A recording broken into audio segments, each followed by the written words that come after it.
열왕기상 1장 1절에서 4절 말씀 우리 함께 한 목소리로 합독하십니다. 다윗 왕이 나이가 많아 늙으니 이불을 덮어도 따뜻하지 아니한지라. 그의 시종들이 왕께 아뢰되 우리 주 왕을 위하여 젊은 처녀 하나를 구하여 그로 왕을 받들어 모시게 하고 왕의 품에 누워 우리 주 왕으로 따뜻하시게 하리이다 하고 이스라엘 사방 영토 내에 아리따운 처녀를 구하던 중 수넴 여자 아비삭을 얻어 왕께 데려왔으니 이 처녀는 심히 아름다워 그가 왕을 받들어 시중 들었으나 왕이 잠자리는 같이 하지 아니하였더라. 아멘. 이제 오늘부터 열왕기상 말씀을 좀 수요일마다 말씀 보겠습니다. 열왕기상은 이스라엘의 다윗 왕부터 솔로몬 또 여로보암 왕 또 남북이 갈라지죠. 그리고 약 400년간 쭉 가다가 마지막 바벨론 포로가 될 때까지의 이스라엘 역사를 기록한 말씀이 열왕기상하입니다. 일종의 역사서이죠. 지금도 역사는 흘러갑니다. 우리나라도 유구한 역사, 5,000년 역사를 가진 민족, 이렇게 말을 하고, 단기를 쓰기도 하죠. 역사를 보는 관점, 역사를 보는 눈은 크게 세 가지가 있죠. 첫 번째는 왕 혹은 영웅을 중심으로 역사를 기록하는 것이 대부분입니다. 역사는 승자의 기록이에요. 실패한 사람, 죽은 사람, 진 사람은 한 줄밖에 이름 없어요. 그냥 졌다 죽었다 이거밖에 없고, 승리한 사람은 내가 이렇게 잘했다 이런 것들을 승자의 기록이 사실 역사의 기록이죠. 그리고 만주 가면은 우리 광개토 대왕비도 뭐예요? 자기가 다 용감하게 싸서 다 이렇게 승리했다는 기록이에요. 고려 왕조나 조선 왕조 실록도 다 왕들 중심으로 다 이렇게 기록이 됩니다. 역사는 크게 하나가 왕 혹은 징기스칸, 나폴레옹 이런 영웅들을 중심으로 역사를 쓰는 게 일반적이고 대부분이에요. 근데 또 하나의 이제 역사의 주체를 보는 것은 소위 민중입니다. 백성들이에요. 민초들의 역사가 진짜 역사다. 또 이런 관점이 있죠. 그리고 민중사관이라고도 하고, 이런 사람들이 노비 아니면 농민 이런 사람들 중심으로 역사가 이렇게 흘러왔다. 이게 그렇게 기술하는 관점도 있습니다. 우리나라도 보면은 이제 소위 동학혁명이 그런 거로 볼 수 있어요. 그냥 하도 그냥 이제 관리들이 탄압을 하니까 백성들이 그 민초들이 막 들끓어나서 전쟁이 나고 이런 저런 일이 있지 않았습니까?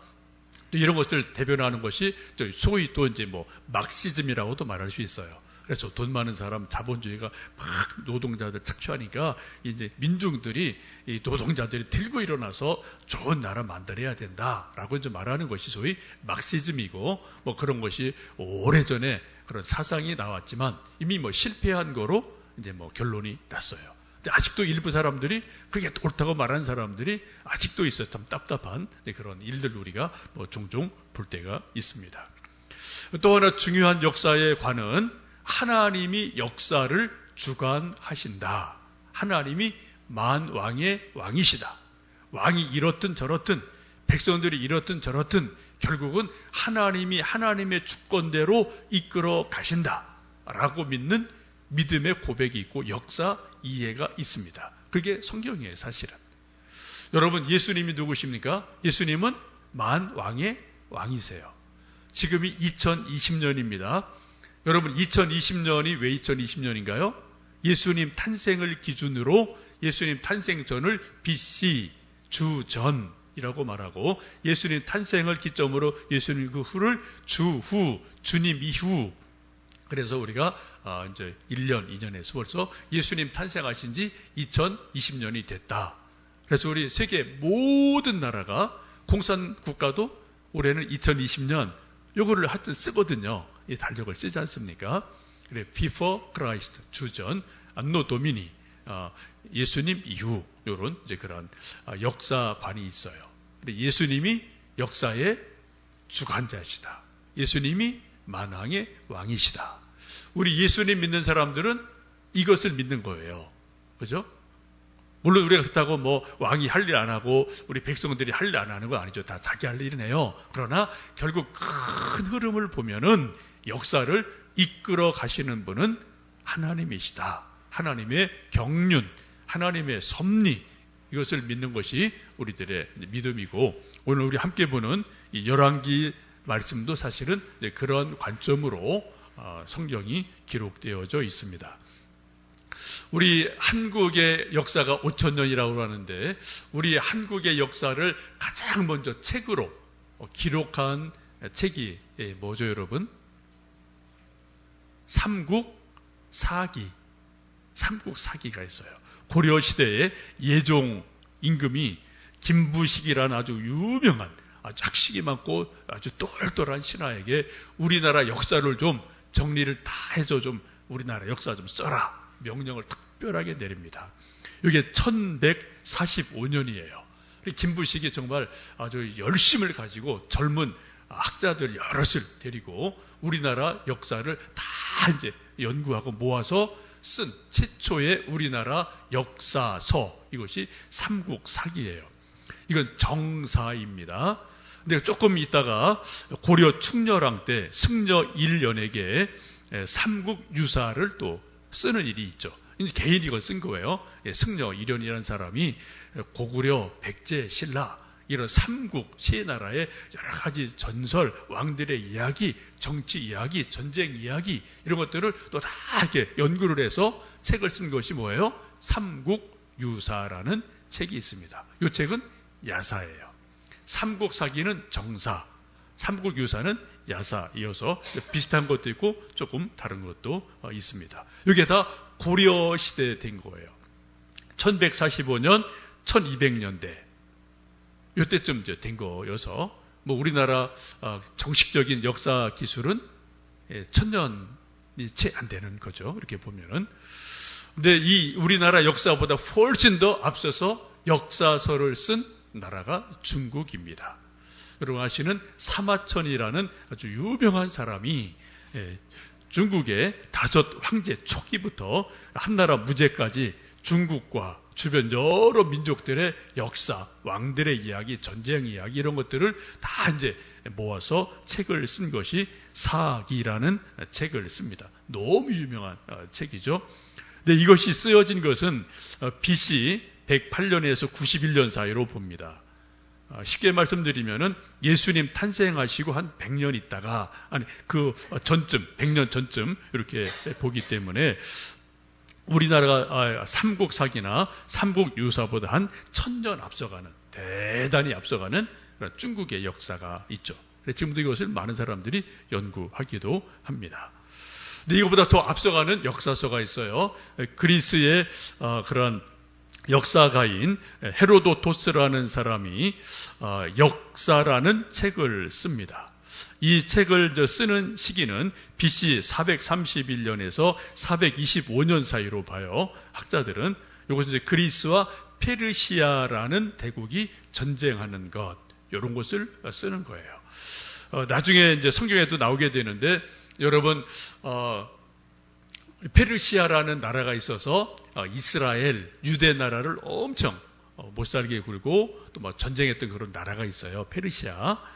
바사라고 되어 있죠. 성경에는 바사, 파사, 바사 이렇게 좀 되어 있는데, 이때 그 왕들이 그리스와 전쟁을 하는 거예요. 아테네 전쟁 여러분 아시죠? 또 이제 마라톤 이런 거 아시죠? 그런 것들이에요. 그런 것들을 기록해 놓은 책이 역사인데, 이것은 이 지피라는 것이 중국 사기보다 약 300년 앞섭니다. BC 4세기, 5세기 이때 5세기쯤 되어진 거로 보시면 돼요. 근데 지금 우리가 읽고 있는 이 열왕기상, 열왕기하, 이 말씀은 그럼 언제쯤 된 거냐? 이 말씀은 이런 것보다도 적어도 100년 내지 150년이 앞선 거예요. 이 열왕기서를 쓴 사람을 학자들은 선지자 에레미야로 봅니다. 에레미야가 유다가 멸망하는 마지막 과정을 다 지켜봤어요. 여러분 에레미야서 보시면은 에레미야가 막 옥에 갇히고 왕한테 이렇게 해야 됩니다. 이렇게 해야 됩니다. 그런 하나님 말씀을 많이 전해요. 근데 왕이 안 들어요. 그리고 막 때리고 옥에 가두고, 그죠? 결국은 마지막 유다가 멸망을 하고 바벨론 포로로 끌려갑니다. 이걸 다 본 거죠. 예레미야가. 그리고 나서 이제 그 포로에 끌려가서 우리나라가 다윗 왕 때 그렇게 흥왕했던 나라, 솔로몬 때 그렇게 강성했던 나라가 왜 400년 만에 망했나? 왜 하나님의 선민이, 왜 하나님의 선택받은 백성이 이 나라가 왜 망해서 포로가 됐나? 이거를 지금 아프게 돌아보면서 이것을 다시 이제 쭉 거슬러 올라가서 왕들의 행적을 기록해 놓은 것, 이것이 바로 열왕기서이기도 합니다. 그래서 이것이 이제 지금 세계에서 아주 중요한 이런저런 역사책들이 있는데, 그런 어떤 역사책보다도 적어도 100년, 150년 앞서가는 가장 먼저 기록된 역사책이다. 그런데 그 중에는 하나님이 어떻게 하셔서 이스라엘, 유대 나라를 어떻게 이끌어 가셨느냐. 물론 이제 그 왕들이 등장하고 장군들이 등장합니다만 하나님이 어떻게 이끌어 가셨느냐, 이거를 지금 쭉 기록해 놓은 책이 열왕기서다라고 보시면 좋겠습니다. 원래 열왕기는 한 권이에요. 히브리어로 말킴 왕들이라는 이제 그러한 책인데, 이게 이제 번역이 되는 과정에서 상하로 나누어진 거로 보시면 좋겠습니다. 이 내용은 이제 다윗 왕, 솔로몬 왕, 그 아들 여로보암 왕, 그리고 그 밑에 가서 이제 남과 북으로 분열이 되죠. 그래서 북이스라엘, 남쪽 유다. 우리나라랑 비슷해요. 북쪽 이스라엘, 남쪽 유다. 이렇게 쭉 이렇게 막 같이 가다가 이스라엘 먼저 망하고 나중에 유다 망하고, 이런 과정을 쭉 기록한 그런 말씀이고요. 쉽게 말하면 우리나라로 말하면은 조선 왕조실록 뭐 비슷하다라고 보시면 되겠습니다. 오늘 1절 보시면 그렇게 말씀하죠. 우리 1장 1절 다시 한번 읽어보십니다. 다윗 왕이 나이가 많아 늙으니 이불을 덮어도 따뜻하지 아니한지라. 사무엘 상하는 사울 임금, 사무엘의 탄생, 사울 왕이 왕으로 세워지는 과정, 또 사울 왕이 실수 많이 해서 왕의 버림을 받고 다윗이 왕으로 세워지는 과정, 이게 이제 사무엘서의 중요한 내용이에요. 세 사람이 사무엘, 사울 왕, 다윗, 이게 사무엘서죠. 근데 이제 그거 다 지나가고 이제 다윗이 나이가 많아졌어요. 할아버지가 된 거예요. 그때부터 열왕기 상이 시작이 되어집니다. 여러분, 이 말씀 참 재미있고 의미가 있지 않아요? 다윗 왕이 나이가 많아 늙으니 이불을 덮어도 따뜻하지 아니한지라 라고 시작을 합니다. 다윗은 BC 1040년에 탄생을 했습니다. 그리고 BC 970년에 죽어요. 70세를 살죠. 지금 이제 70이 가까운 때, 뭐 69세나 70세, 이때 인생의 마지막 부분, 이제 나이가 많아서 힘도 없고 어떻게 했다고요? 이불을 덮어도 몸이 따뜻하지 않다. 리얼하죠, 그죠? 리얼해요. 요즘은 우리가 이런 뭐 난방기를 틀고 전기장판을 깔고 뭐 오리털 파카옷을 입고 뭐 또 내복을 입고 이러니까 그래도 뭐 웬만한 추위 우리가 그냥 그래도 뭐 이길 수 있어요. 이건 3000년 전입니다. 3000년 전. 그때 이런 난방기 입고 없어요. 그냥 자연 그대로 사는 거죠. 이렇게 나이가 많으니까 이불을 2개, 3개, 4개를 덮어줘도 그냥 몸이 막 으슬으슬 춘 거예요. 그렇게 이제 시작이 되어집니다. 여러분, 우리 사람이라는 존재는 참 묘한 존재여서 나이가 많으면 저나 여러분이나 누구나 예의 없이 몸이 추워집니다. 애들은 몸이 더워요. 피가 펄펄 끓어요. 우리 가민이 쟤들 양말 안 신고 다녀도 추운지 몰라요. 펄펄 피가 끓으니까, 그죠? 얼음에 뛰어다녀도 목에 김이 보랑보랑 나요, 쟤들은. 근데 우리 그러면 단박 감기 걸려서 큰일 납니다. 여러분, 몸이 추우십니까? 그럼 내가 좀 나이가 먹었구나 라고 생각을 하시면 돼요. 이게 몸이 뭐 조금 적당하게 더운 게 좋은 거죠. 요즘도 우리 청년들 보면은 뭐 양말 안 신고 다니고요. 저도 이제 아이들, 제 딸 아이들 보면 제가 가끔 잔소리할 때 있는데 양말 신어도 요렇게 여기 발목이 이만큼 나오는 양말을 신어요. 저는 발목이 이만큼 올라오는 걸 신거든요. 그래가지고 좀 바람이 안 들어오죠. 근데 젊은이들 보면 이렇게 그냥 요 발만 요만큼 가리고 요 발목은 그냥 맨살이에요, 맨살. 이게 양말이 아니에요, 이게 보면은. 야, 너 그거 안 춥냐? 그거 양말이 뭐 그 모양이야? 그러면은, 괜찮아. 그러거든요. 뭐, 한참 추울 때도 그러고 나가 다니거든요. 저는 그러면 감기 걸려요. 하여튼 여기까지 이제 양말이 올라와야지 이제 뭐 보온이 되지 않습니까? 벌써 젊은 애들이랑 어른이랑 이게 뭐 이제 체력이 다른 거고 또 열이 다른 거죠. 하나님은 우리 인간을 흙으로 지으셔서 또 하나님의 형상대로 지으시고 하나님의 숨을 불어 넣으셔서 우리를 살아있는 생명이 되게 해주셨어요. 그리고 우리 몸의 온도를 어떻게 해놓으셨습니까? 너무 뜨겁지도 않고 너무 차지도 않게 36.5도 미지근하고 따뜻한 정도로 우리 몸을 딱 하나님이 온도를 세팅을 해 놓으셨습니다. 이게 정상이죠, 그죠? 이게 40도 올라가면 이게 좀 막 우리 몸이 큰일 나죠? 또 식으면 이제 죽는 거예요. 여러분, 돌아가신 분들 만져보세요.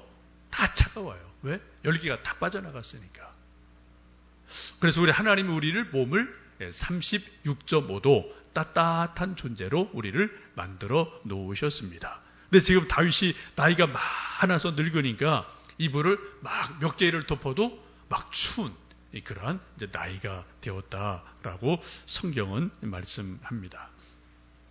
여러분, 이 다윗이 몸이 추워지고 이불을 덮어도 안 되니까 막 몸이 추우니까 이 추운 몸을 해결하려고 두 가지 방법을 씁니다. 첫 번째 방법이 뭐예요? 1절 보시면은 이불을 덮었다.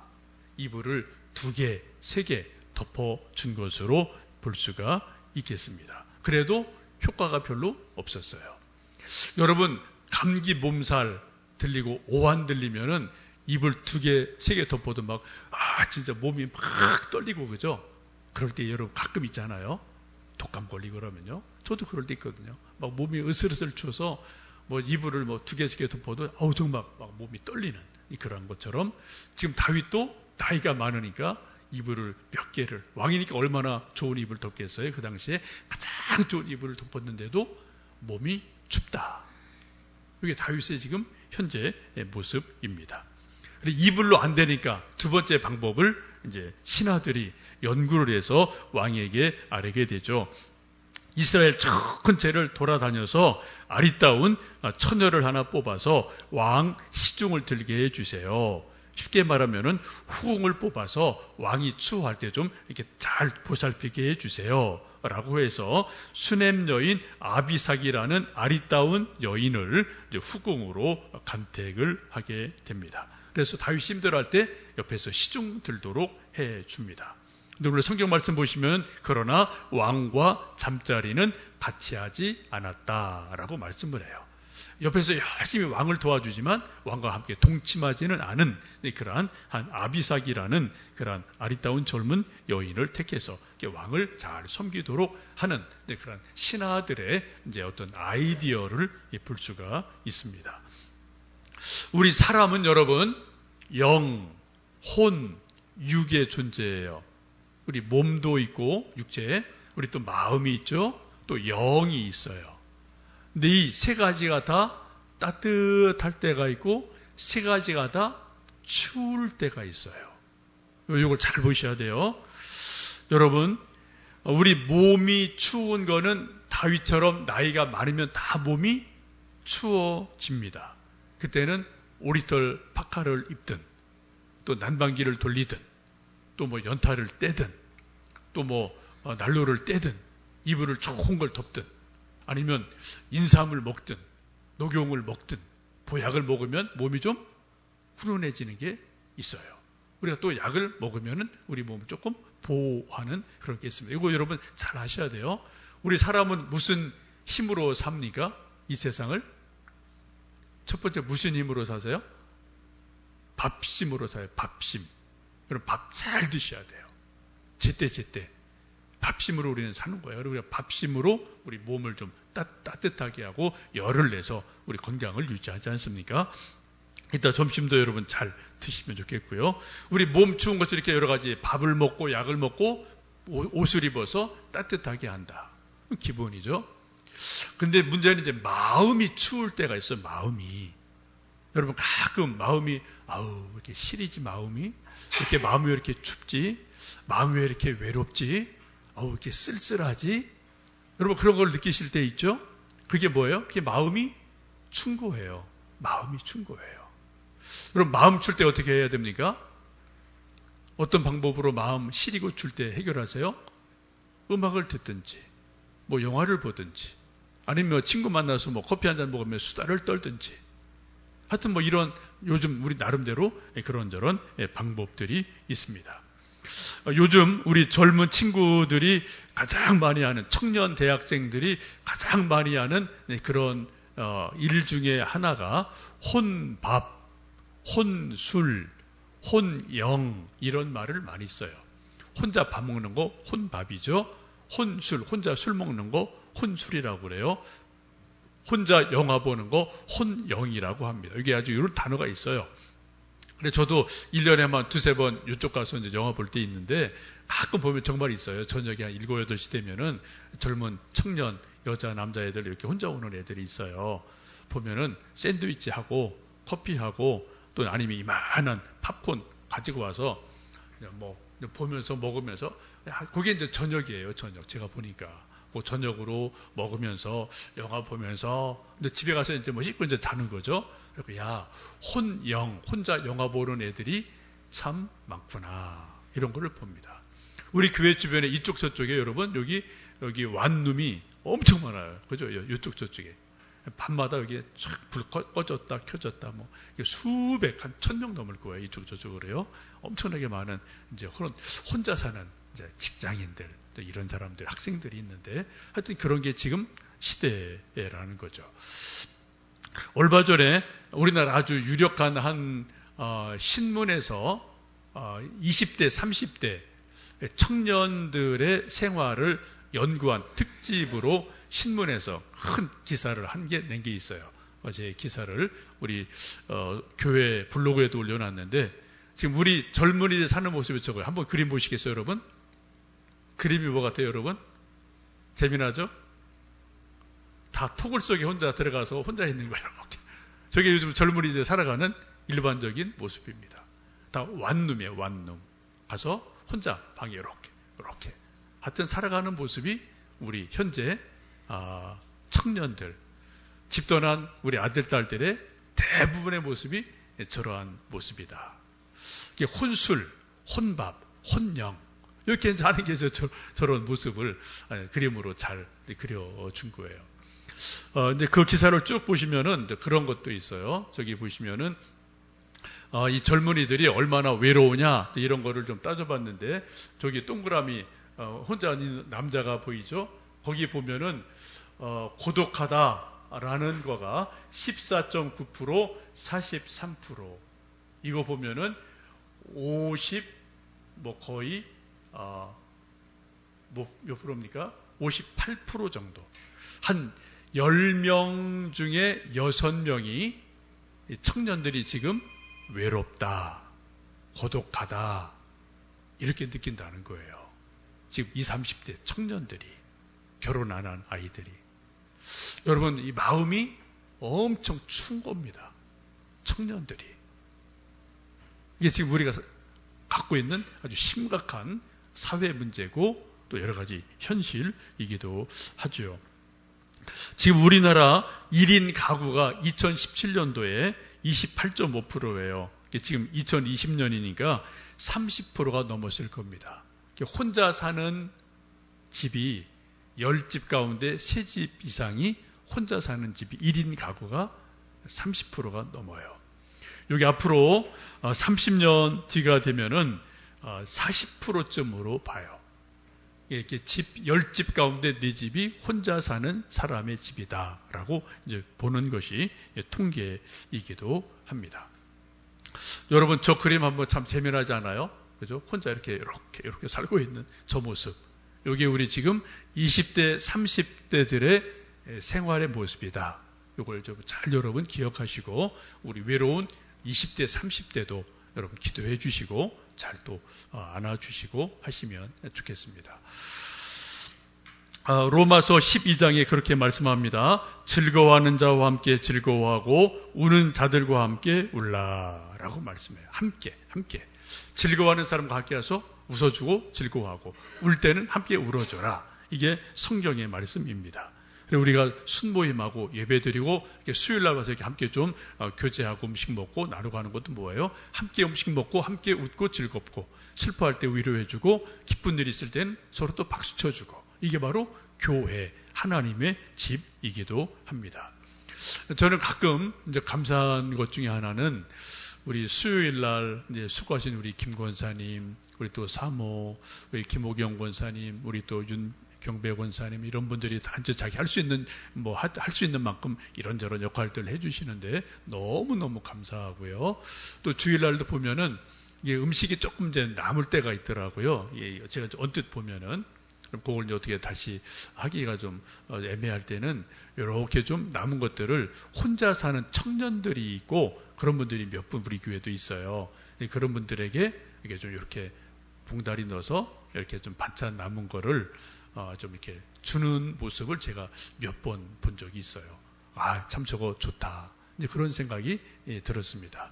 왜 가서 또 혼자 사는 사람들 그것도 좀 만들려고 그것도 귀찮아. 그죠? 막 그것도 번거롭고 귀찮으니까 라면 먹고 그냥 컵라면 먹고 뭐 이렇게 하는 게 대부분일 텐데 그래도 뭐 교회에서 맛있는 반찬 조금 남은 거 요만큼 뭐 한 끼 두 끼 이렇게 뭐 해주면은 가서 또 이제 밥 먹으면 되니까 또 이런 것도 참 우리 교회가 사랑이 흘러가는 그러한 일들이구나 이런 생각이 돼서 참 좋은 모습으로 보여집니다. 어쨌든 우리 마음이 추울 때가 있어요. 그때는 서로 사랑으로 기도해주고 위로해주고 나누어주는 것. 이것이 바로 우리 마음을 따뜻하게 하는 거다라는 것을 볼 수 있고요. 마지막으로 우리 영이 외로울 때 있습니다. 우리 스피릿이 시편 139편 9절에 이런 말씀이 있습니다. 내가 새벽 날개를 치며 바다 끝에 가서 거주할지라도 하나님은 거기서 나를 붙들어 주십니다. 여러분 새벽 날개를 치고 외로운 새 한 마리가 다 새들이 잠들어 있는데 새벽 날개를 홀로 날개를 치고 바다 끝에 가서 저쪽 바다 끝에 가서 혼자 우두커니 그냥 파도를 바라보고 있는 거예요. 이 새가 얼마나 외로워요. 너무 외로우니까 잠을 자지 못하고 일찍 일어나서 바닷가로 가서 날아가서 거기서 우두커니 파도를 보고 있는 그런 외로운 새. 영혼이 외로운 거예요. 영이. 아주 정말 영이 쓸쓸한 그러한 상태를 말해 주죠. 우리 사람들은 하나님을 떠나면 우리 영이 외롭습니다. 우리 영이 공허합니다. 어거스틴이라는 유명한 분이 말한 게 있죠. 우리 사람의 영혼은 이 세상에 무엇으로도 채울 수 없는 공백이 있다. 그것은 오직 하나님으로만 채워질 수 있다. 이건 자기 체험이에요. 그런 것처럼 우리 모두가 그렇습니다. 세상에 아무리 여러분 돈 많아도 마음 외로운 사람 많아요. 지식 많은데 외톨이 엄청 많습니다. 왜요? 우리 사람의 영혼은 하나님이 채워주셔야만 채워주는 우리 영적인 존재이기 때문에 그렇습니다. 우리가 그래서 하나님의 형상대로 지음받은 존재잖아요. 그래서 우리가 무엇보다도 성경 읽으시고 하나님 말씀의 은혜를 받으셔야 돼요. 찬송 부르고 하나님의 큰 은혜를 우리가 경험을 해야 돼요. 여러분 하나님의 은혜가 임하면 혼자라도 집에서나 교회에서나 여러분 찬송 30분, 1시간 막 계속 부르세요. 똑같은 거 계속 불러도 좋아요. 하나님의 은혜가 임재가 그때 임할 때가 참 많습니다. 여러분 기도 깊이 하셔야 돼요. 뜨겁게 하셔야 돼요. 그럴 때 하나님의 임재가 기도 중에 우리에게 임하게 되거든요. 또 여러분 서로가 이거 뭐 예배드리고 또 순모임하고 나눔하고 이런 거 할 때 하나님의 은혜가 임하게 되면 우리 영이 따사로워져요. 영이 소생을 해요. 그때 이제 살 맛이 나는 일이 일어날 줄로 믿습니다. 이제 2020년도가 됐습니다. 여러분 올 한 해 사시면서 우리도 각자 개인의 역사를 써갑니다. 우리도 교회 역사를 써갑니다. 우리나라 역사도 지금 막 써가고 있는 거죠. 이런 역사를 각자 써가는데 하나님의 놀라운 주권과 은혜가 임해서 우리 개인의 역사, 가정의 역사, 자녀의 역사, 우리 교회 역사, 우리 나라의 역사가 하나님 은혜 안에서 아름다운 역사가 되고 승리하는 역사 되도록 여러분 기도하고 서로 또 힘이 되어주시기를 주님의 이름으로 축복합니다. 함께 기도하겠습니다.